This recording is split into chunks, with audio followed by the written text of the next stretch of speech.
검찰은 윤 대통령이 올해 3월부터 비상계엄을 시사해왔고 실질적인 준비는 지난달부터 했다고 보고 있습니다. 윤 대통령과 김용현 전 장관이 이른바 사전 계획서를 부인했던 것과는 배치됩니다. 김태훈 기자가 전합니다. 지난 8월부터 본격 제기된 계엄 의혹.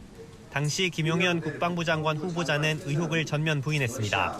과연 계엄을 한다 그러면 어떤 국민이 용납을 하겠습니까? 그리고 우리 군에도 따르겠습니까?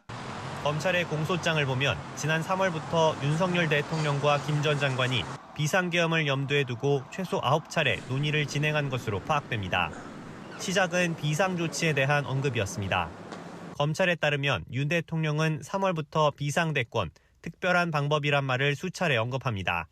정치인과 민주노총 등 특정 인물이나 세력에 대해 조치를 해야 한다는 발언도 나왔습니다. 4월 총선 전부터 계엄 논의가 시작된 셈입니다. 국군의 날 시가행진 뒤엔 김 전 장관, 여인형 곽종근, 이진우 사령관과 모두 모여 비상대권 이야기를 나눴는데 계엄일이 가까워지면서 더욱 구체적인 발언이 등장합니다.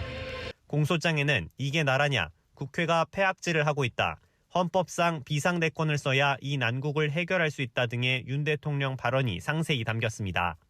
특히 국회가 폐악질을 하고 있다는 표현은 계엄 이후 담화에도 그대로 등장합니다. 윤 대통령은 비상계엄 이후 담화를 통해 최근부터 계엄을 고려했다고 말했습니다. 서울중앙지검장과 검사들, 헌법기관인 감사원장을